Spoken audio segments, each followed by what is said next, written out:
Tak já bych teda paní blondýnu tady. Co?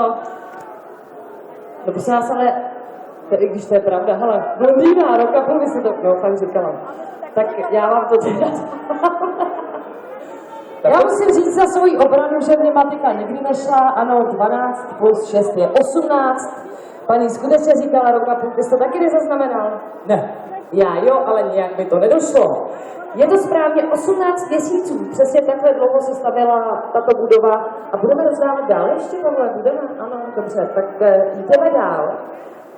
Tak například, kolik obchodů a stánků najdete v Afipaláci?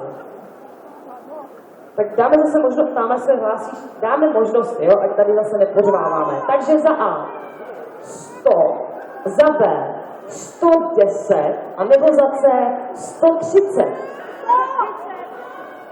Tak chlapeček s bílami, podblíž. A, B nebo C, 100, 110 nebo 130 obchodů? 110. Ty jsi troškař. Není to správně, tak holčička s fialovým mobilem. 130, ano, C je správně, Pavle. Máme vítězku, holčička. No, já už si celý rozdal, že jo? Bílou kožešinou a fialovým mobilem. Pavle. Máš pocit, že holčička má bílou kožešinu a fialový mobil? To je fialová bunda tohleto. Tam prosím tě je to holčička máme sedící. Výborně. Někomu nejde matika, někomu zase barvy, no. Já myslím, že to je naprosto jasně rozdělené. Tak tohle je tady soutěž ještě? Budeme co ještě někdo? Prosím vás, chce ještě přihlásí se, nekřičte na mě. Ten, kdo chce ode mě ještě dárek, tak se přihlásí teď. Vy, co se právě teď jste se přihlásili, máte smůlu, protože právě jsem ukončil rozdávání. Někdy příště. No ne, tak to někdy příště nebude zase tak dlouho trvat, já jenom slibuji, že to bude skutečně v rámci dnešního odpoledne. A jenom ještě tady se podívám, manufaktura, od které jsme v tuto chvíli rozdávali ty dárky, nabízí Dnes slevu 15% na limitovanou edici Greb a Pomeranč. Takže kdo chce limitovanou edici Greb a Pomeranč, jde do manufaktury. Já jenom v rychlosti připomenu, co se tady všechno děje až do 18. hodiny. Máme tady 2 věštkyně, která je v druhém patře tímto směrem. Můžete se nechat učesat, to se dělá tímto směrem. Dokonce vám poradí, co spletí, to je tímto směrem. V Sephoře mají taky, jak se to říká? V Sephoře jsou taky ti, co poradí. Ano, jak se správně nalíčit? Jak se správně nalíčit, jinak body painting, anebo taky malování na obličej, to je face painting. A dokonce můžete využít i šatnu a připomínáme, že každou sobotu, počínají touto sobotou, tedy jsou dneška, adventní sobotu, ale pozor, už příští týden, každou sobotu až do Vánoc je kivadlová doprava z Hradce Králové, to je důležitý si říct. No, řekli jsme v tuto chvíli toho skutečně hodně, doufám, že jste si to stihli v těch svých hlavách utřídit a tak se opět přesuneme v tom našem dnešním slavnostním programu, který oslavuje 5. výročí Afipaláce o kousek dál a čeká nás zase prostě něco, co mi se obrovsky líbí, dámy, vám se to bude líbit taky, ale pánové, nebojte i vám, protože je to opět capoeira show. Ano, capoeira je originální brazilské bojové umění, které pochází Z oblasti Bája. Její vznik se datuje k 16. století, tedy do období masivního kolonialismu a přepravy otroků z afrických oblastí, převážně z Angoly do Latinské Ameriky. Ale nebudeme o tom moc dlouho mluvit, to nikoho nezajímá to povídání. Pojďme se na to radši podívat. Dámy a pánové, teď začíná show, která se jmenuje Capoeira!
Ještě kousek, kluci, ještě malinko, pojďte, ještě kousek, pojďme ještě, přidávek, pozor, to je navíc.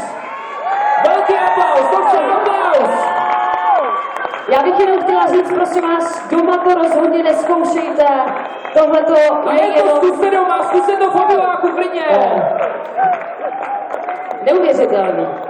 Výborně, fantazie.